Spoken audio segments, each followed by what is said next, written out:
Hello everyone, and welcome back to our research series. Today, we delve into a fascinating study that examines the impact of media coverage on international perceptions of countries. Specifically, we're going to explore how media coverage shapes perceptions of India and Canada, and how these perceptions influence government responses and global public opinion. Importance of this research topic. Importance 1. Understanding the influence of media on global relations.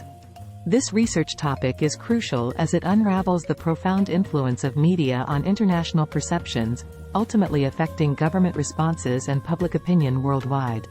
By dissecting the media's role in shaping how nations are viewed, we can better comprehend the dynamics of global politics, diplomacy, and the power of information dissemination in the digital age. Insights from this research can guide governments, media outlets, and individuals in navigating the complexities of international relations more effectively. Importance 2. Promoting informed decision-making and responsible reporting. This research is significant because it underscores the responsibility of media outlets to report accurately and ethically on global events. It emphasizes the need for balanced, unbiased reporting to prevent misinformation and misperceptions that can lead to diplomatic tensions and policy decisions based on flawed narratives. Ultimately, this research encourages a more informed global citizenry and contributes to a world where international affairs are understood and managed with greater clarity and accuracy.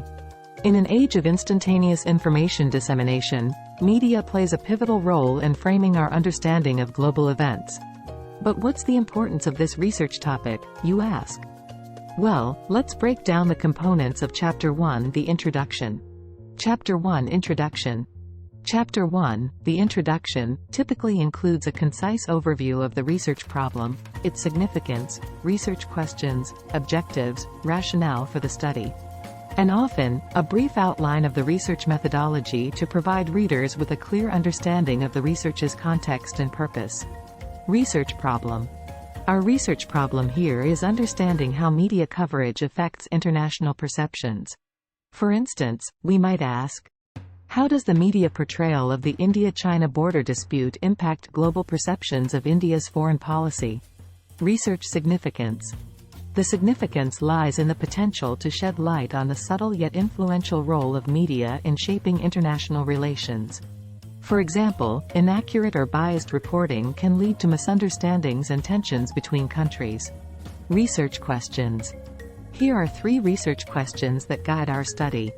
How does media coverage influence international perceptions of India and Canada?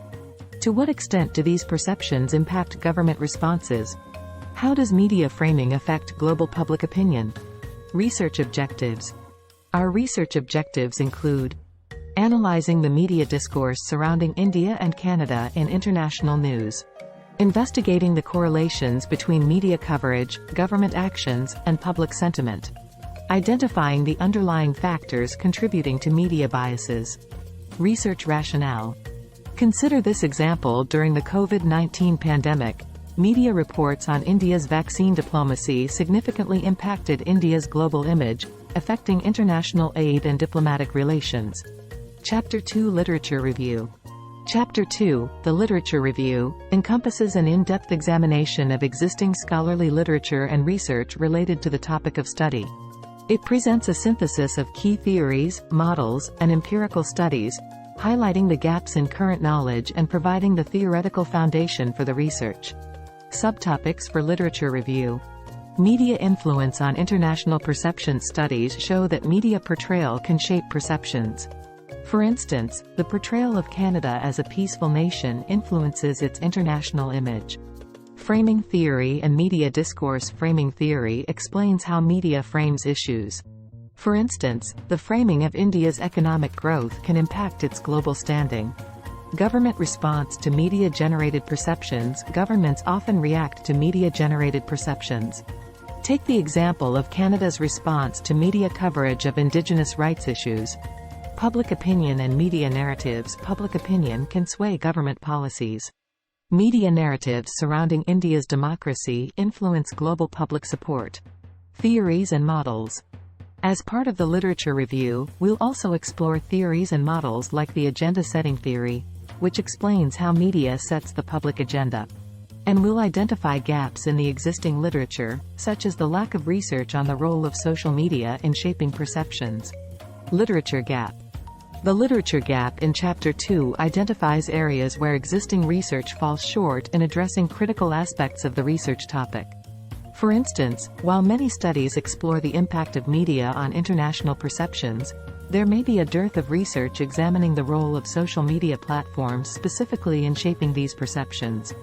Additionally, the literature gap may reveal a lack of studies that integrate both quantitative and qualitative methods to comprehensively analyze media's influence on government responses and public opinion. Addressing these gaps can lead to a more holistic and nuanced understanding of the research area. Chapter 3, Methodology. Chapter 3, the Methodology chapter, outlines the specific research methods and techniques that will be employed in the study. It includes details on the research philosophy, approach, strategy, choice, data analysis methods, ethical considerations, and any limitations or delimitations that will guide the research process. Conceptual framework. Our conceptual framework includes 3 independent variables: media coverage, government response, and public opinion. The dependent variable is international perceptions. Research philosophy. For this research, a pragmatist philosophy is suitable as it allows us to combine both qualitative and quantitative approaches. Research approach. We adopt a deductive approach, starting with existing theories and applying them to our analysis. Research strategy. A mixed methods strategy, combining content analysis and surveys, will provide a comprehensive view. Data analysis method. We'll employ both quantitative and qualitative analysis methods, depending on the data type. For instance, quantitative analysis may involve survey data with a sample size of 1,000 respondents. Ethical considerations. Ethical considerations are paramount. For example, we must obtain informed consent when using public opinion data from surveys. Limitations and delimitations. Limitations include potential biases in media data. Delimitations restrict the study to a specific time frame. Chapter 4, Data Analysis. Chapter 4, the Data Analysis chapter, presents the actual analysis of the collected data, following the methodology outlined in Chapter 3. It typically includes the results of quantitative or qualitative analysis, with a focus on answering the research questions and objectives, and may also include relevant visual representations such as tables, charts, or graphs. In quantitative analysis, we'll use statistical methods to analyze survey responses from a sample size of 1,000 participants. For qualitative analysis, we'll conduct in-depth content analysis of news articles from major international outlets. Chapter 5, Conclusion. Chapter 5, Conclusion, is where we tie it all together. We'll discuss the findings from our data analysis and their implications for international relations, media, and government policies. Chapter 6, Recommendations. Chapter 6, Recommendations, will provide actionable insights for policymakers, media professionals, and scholars. For instance, we may recommend media outlets to adopt ethical reporting standards to ensure fair international perceptions. Suggestion for future research. Lastly, let's not forget about future research. Future studies might explore the impact of emerging media platforms like social media on international perceptions or investigate the role of artificial intelligence in shaping media narratives. That's a wrap for today's episode. We hope you found this overview of our research topic, media coverage and international perceptions, informative and engaging. Stay tuned for more exciting research insights, and don't forget to like and subscribe for updates. See you next time.